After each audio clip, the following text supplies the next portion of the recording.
Hello, everyone, and thank you for joining us for another episode of That Solo Life, the podcast for PR pros and marketers who work for themselves. I am Michelle Kane. I am here as always with my wonderful partner, Karen Swim of Solo PR Pro. And today we are thrilled to be joined by another wonderful guest. Today we have Annie Singer, and she is the founder of Reciple. We're going to talk about marketing research. We know it's an important tool for public relations professionals, especially in this data driven age. And Annie founded Reciple in 2021 after leaving her full time job as director of marketing for bestreviews.com. I'm sure there was a little research going on there. Yeah. Annie has worked extensively with both recipe bloggers and food brands as an SEO consultant, copywriter, and strategist. Her deep knowledge of user experience, design, and SEO, combined with direct insight into the work and resources that bloggers commit to making their content successful in Google search, makes Annie uniquely qualified to tackle this problem in a way that is fair to creators and consumers alike. We are thrilled that Annie's going to be here to chat with us about a few fundamentals of marketing research that anyone can and should use. So we'll talk about some common mistakes, how to do research even with small budgets, and some traps to avoid. So welcome, Annie. Thank you for joining us today. Thanks so much for having me. Yeah, we're so glad. And anyone who's worked with food brands, I feel like if you work with food brands, you could probably do anything in life. Some people would say that the industries I work with are hard, but food brands are hard because you're dealing with, changing consumer preferences and just all kinds of issues. And especially during this global pandemic. And that's hardcore. Yeah. It's fast moving. That's for sure, right? Yeah. Don't know how you keep up with it, but I'll eating food. And as we were just chatting about off air, our audience, our PR pros, some of us are super well versed in doing market research, and some of us just don't have occasion to do it in our work, but it may come up. So I guess, kick us off with the fundamentals. What are a few of the core fundamentals that we should know? Yeah, so I think, my perspective is that marketing research is for everyone, which isn't necessarily the prevailing attitude. And especially when you get into the marketing research industry, it can feel a little bit like exclusive and elitist to do marketing research. You have to be a marketing research professional. If you're not, nothing is going to be worth anything. And I don't think that's true. And I think we can simplify it for people who are at the beginning, who have not done research before. Just shift your perspective of any time you're talking to a customer, that's marketing research. Anytime you're talking to a client, that's take that approach and, collect that data in your head and take notes as you're having conversations with clients and all of that kind of stuff.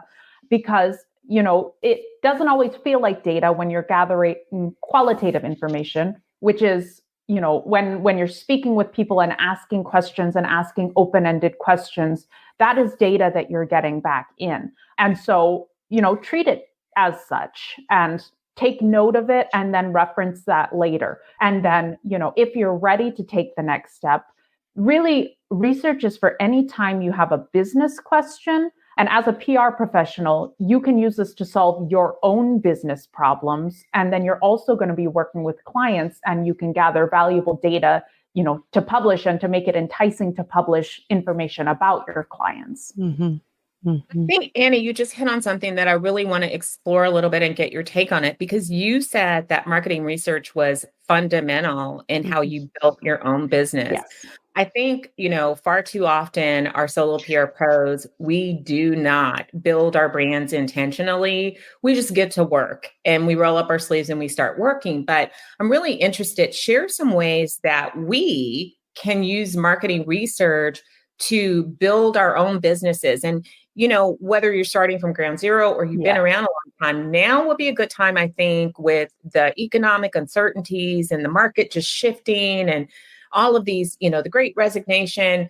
I think it's a good time to really look at that. Like, what ways can I find out what problems I should be solving and maybe tweak my offering? So tell us a little bit about that. Yeah. So my personal experience, my company is like a it's almost like a social network, or think Hulu Plus, or, YouTube Plus, YouTube, whatever you call the YouTube version, YouTube Red, but for recipes.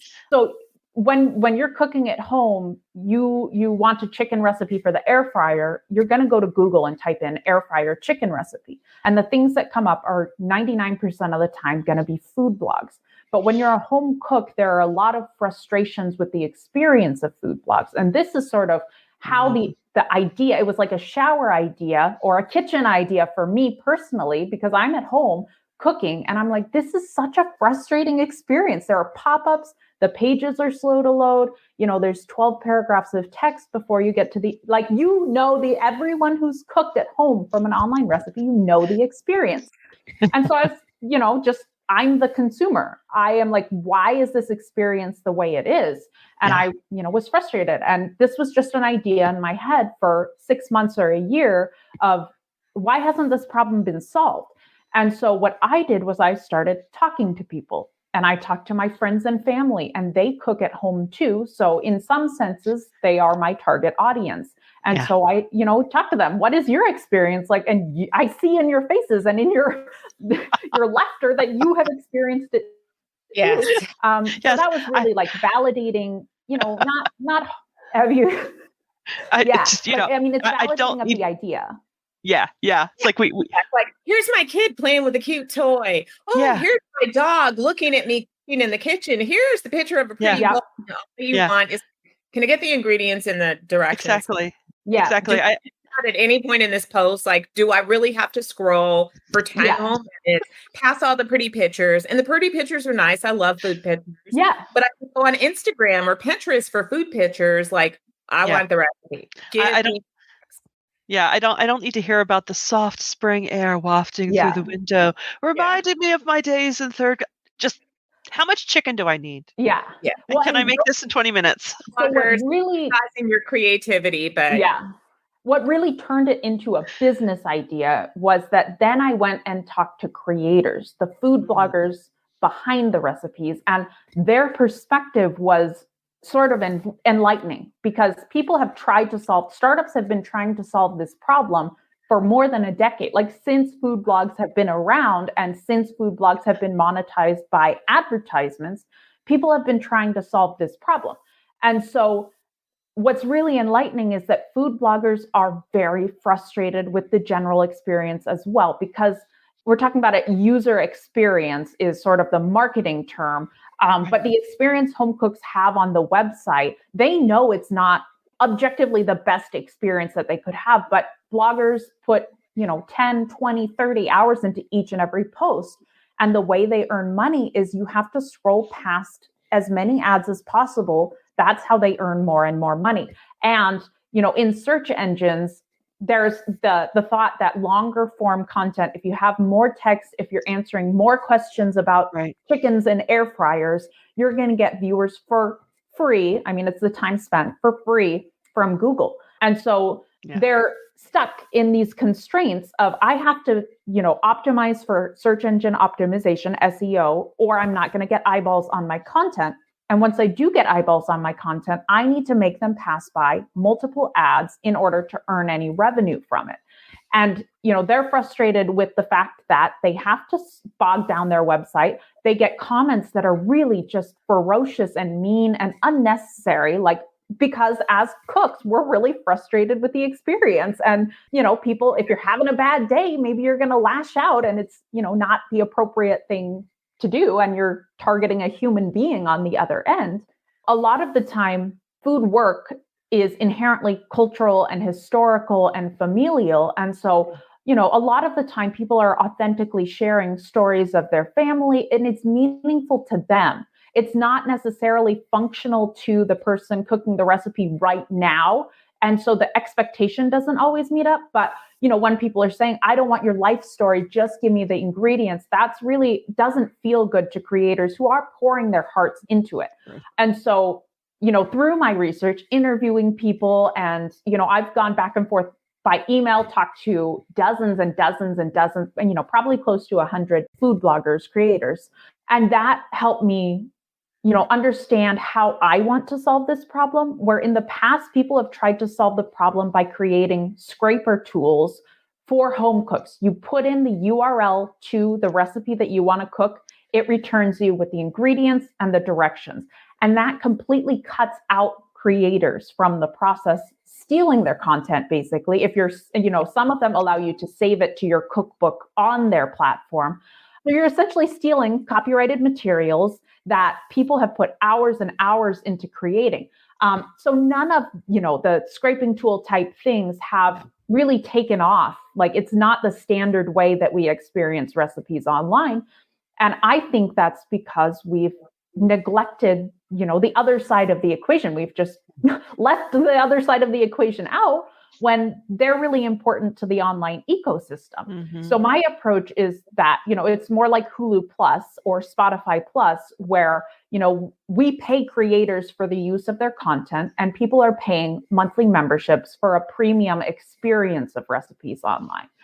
And so really that idea only came about, like, I only was able to understand the full picture of things by talking, first to other consumers or home cooks. And then secondly, actually going to creators and talking to creators. I ran some small scale surveys. I found out, I think 72% from the data I collected, 72% of food bloggers don't feel like they earn a fair wage for the amount of time they put into their blog.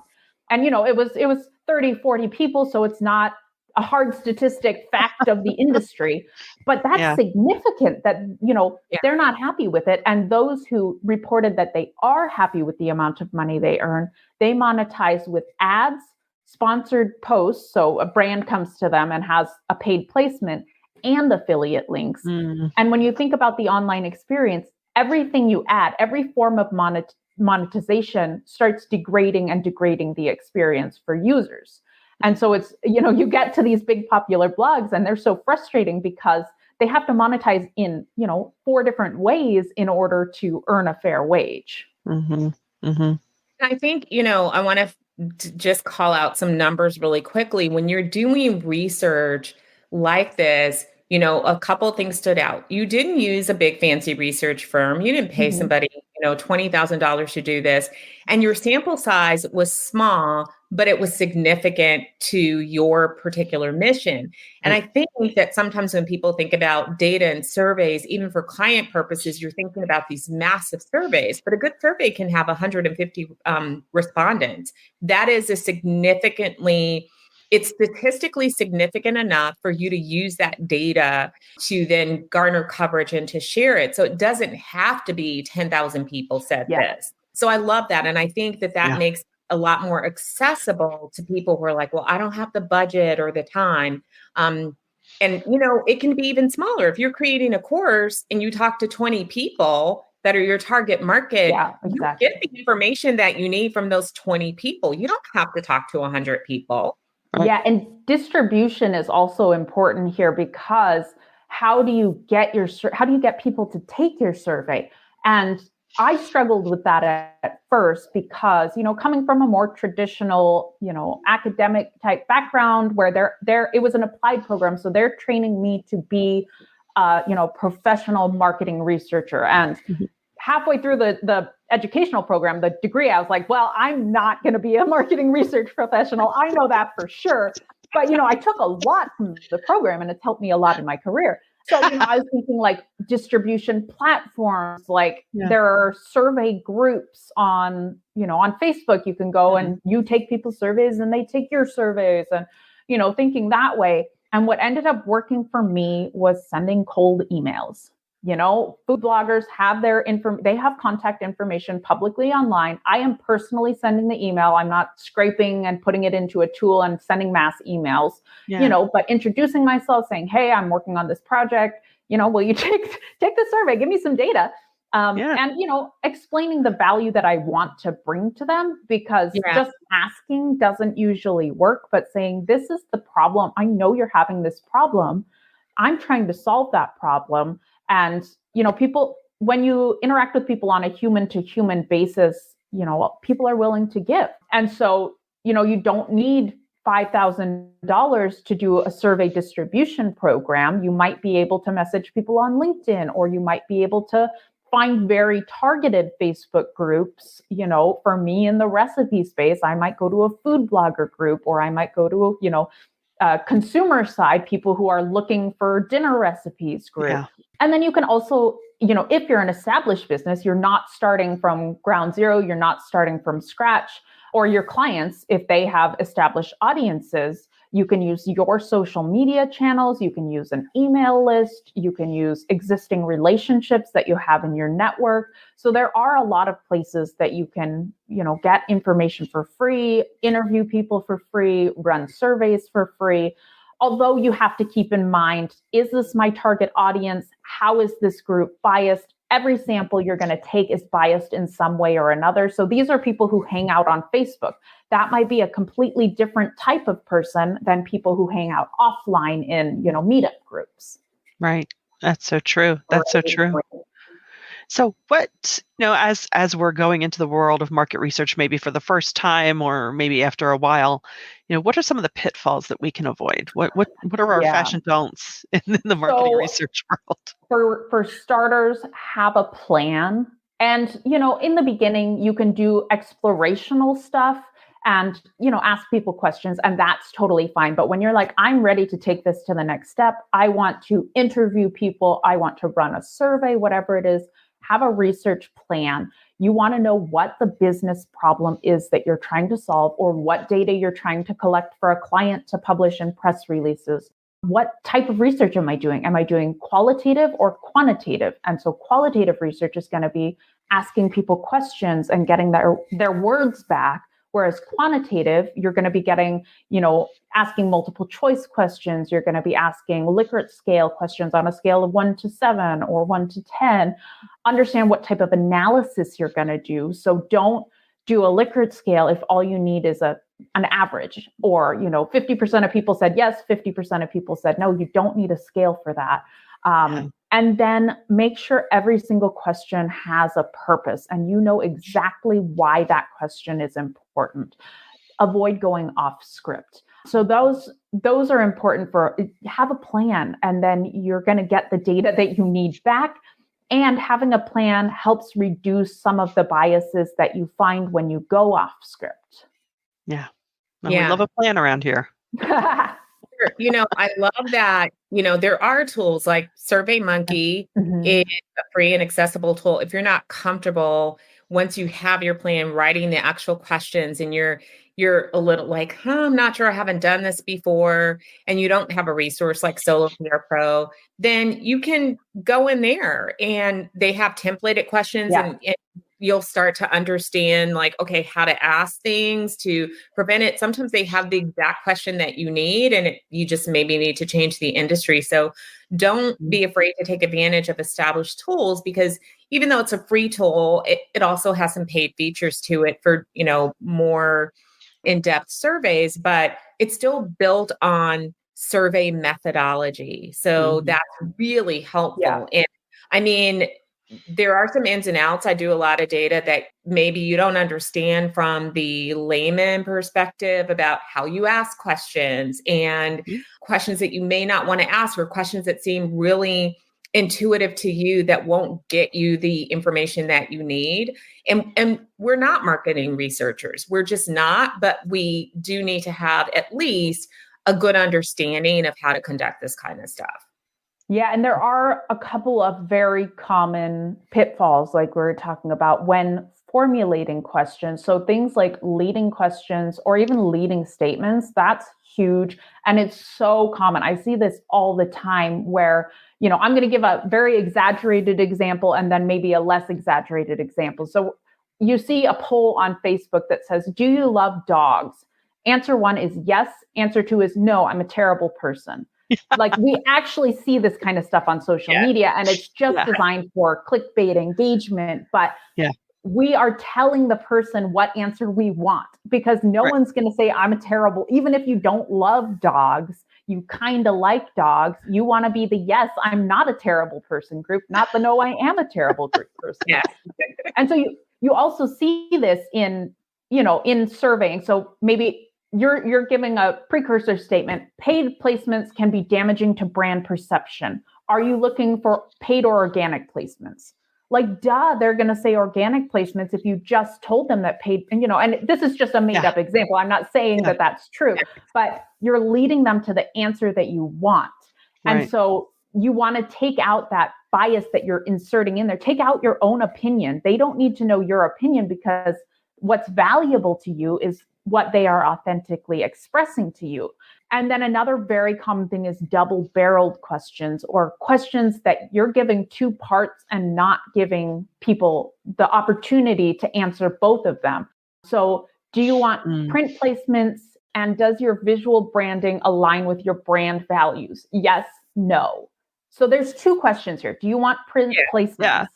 And does your visual branding align with your brand values? And so when you only give yes, no, you don't know what they're answering. You don't know which part of the question. Maybe yes to the first part, no to the second part. Maybe yes to both, so it doesn't allow you to get good, clean data. You can't really understand fully what they're trying to tell you and what they're trying to express. And again, these are just examples that I tried to make up, off the top of my head to illustrate, but it's exceedingly common that you see two-part questions where, you, even as a user, you're like, I don't know how to answer this, authentically to both parts of the question. And then leading questions and leading statements are just so rampant and so common in marketing research. Those are actually great examples. Yeah, they are. Yeah. Yes, I did it. You did it. Those are great examples. It's hard to think sometimes, especially when you're talking to a certain audience, of like, what would make sense and illustrate. I think that, do you love dogs? Yes, no, I'm a terrible person. Anyone who's on social media knows. I mean, you've seen LinkedIn surveys or LinkedIn polls are like just horrific with this. And it's designed for engagement. But when you're doing research, you're not trying to do clickbait. You're trying to get genuine answers. Oftentimes, more often than I like to think, you're presented with a survey and you think, well, there's no clear answer to that. Yeah. And that's a big problem for the people collecting that data, because, they're not getting your genuine answer. They're getting whatever the kind of the closest, maybe if I understood it, correct answer. Right. Yeah. Let's talk. I know one of the mistakes that I've seen a lot is the placement of the demographic question. So yes, you're going to have screener questions, and those are, very common, but talk about that for people who may not understand that what and where they place those questions could be problematic for their survey. Yeah, it's partly going to depend on your audience. It's partly going to depend on the length of the survey, how you're reaching people. Like, ideally, you want surveys to be as short as possible while still collecting the data you need. And that's a very difficult balance to find. And if you go to Facebook groups, maybe you can only get 3 questions before people are bored and leave. Whereas, if you're, sending it through other distribution channels, people will take a 3-page survey because they're invested in what you're doing. Yeah. So understanding, what the expectations of your audience is first and foremost can be helpful. Asking intimate questions is an easy way for people to drop off quickly. It's great to get demographic information up front, or some of those specific statistics up front in the beginning of the survey, because then you're able to apply it to, maybe they answer 5 out of 10 questions. Well, at least you got those 5 and know who those people are. But if you're asking, what's your household income, or questions, that are uncomfortable to a lot of people, you can be excluding people because they see that question and then they leave. So, again, understanding your audience, knowing maybe this is going to be a sensitive question, you might reconsider where you're placing it in the survey. Another thing that I see is binary gender questions of, what is your gender, man, woman? And whatever your personal beliefs are, there are people who don't feel like they fit in either of those categories. Me personally, I don't answer. I exit immediately because I know it's a bad question and it's excluding people, and the data at the end of the survey is going to be no good. So being mindful, questions should be mutually exclusive and collectively exhaustive. And that means that questions don't overlap. So age range of, 18 or under, 18 to 20, 20 to 25. Well, if you're 18, which of those 2 categories that have that number are you going with? So they can't overlap. And then they have to be collectively exhaustive. So if you have age ranges of 20 to 30, 31 to 40, 41 to 50, what about people who are younger than that and who are older than that? They don't have anything to answer there. And so with the example of gender, people who don't fit into those categories, they have no place in your survey, and they can either lie and say I'm a man or a woman, and then your data is muddied because you're trying to compare gender to it's like 37% of men. Well, if people who aren't men answer man because it's kind of the closest answer they can get to, you're not getting good data. Yeah. I think also thinking through, we just did this week with a client survey where we eliminated the gender identity question because it wasn't important to our data. We didn't need to slice it and dice it in that way.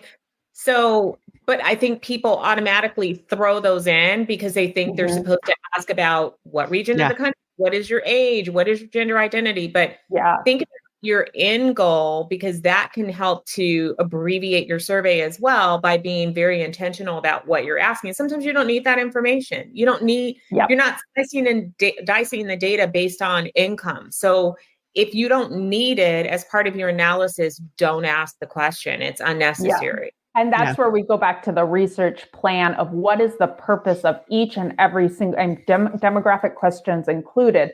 Does this help me answer the business goal or get the statistics that I need? Yeah, that's so true. That's so true. Well, Annie, you have dropped a wealth of information in our laps today. We're so excited. I mean, this makes me want to go find someone to need some data. Yeah, I can just geek out about it forever. Well, it makes me want to go cook. So there we go. Well, it is almost lunchtime as we're recording this. So yeah, that makes sense. So where can we find you online? Where can our listeners find you? Yeah, so if you're a foodie and you're actually interested in checking out Reciple, our website is just reciple.com. That's RECIPLE.com. If you want to connect with me personally, if you have questions about marketing research, if you think I would be a valuable addition to your network, you can find me on LinkedIn. I think I shared my LinkedIn URL with you too, so we can share it in the show notes or the comments or whatever it is. Yep, we will. We'll pop that in the show notes. And well, thank you so much for spending your time with us today. We really, really, really appreciate it. This is good information that we can use in our everyday. And we thank you for your time, and we wish you everything good with Reciple. I'm going to check it out. Yeah, thanks so much. And I hope it, helps someone who thought marketing research isn't for me because I'm not a pro. I want to make this accessible. You can do it. It doesn't have to be super formal. You can just learn stuff about the people who are in your target market and use that to, better your business. Yeah, thank you so much. Awesome. You made the topic so accessible for our listeners, and we appreciate that. You took away all of the hard things and challenges, and I hope some people are excited. Also, thank you for advocating for food creators and bloggers. You gave me a whole different perspective. Yeah. And think about it. Yeah, I was how you talk to people. I kept those frustrations off of their pages. I would never bash somebody in their comments, but I those frustrations. But now I will look at it through a completely different lens. And so I appreciate learning that and getting educated, because it helps me to respect that community even more. That's so important. Thank you so much. Likewise. Well, thank you, Annie. Thank you to our listeners who have joined us either live here on YouTube or who are going to be listening to the podcast. We do appreciate your time as well. And if you got anything out of this, please do share, and join us next time on That's Solo Life.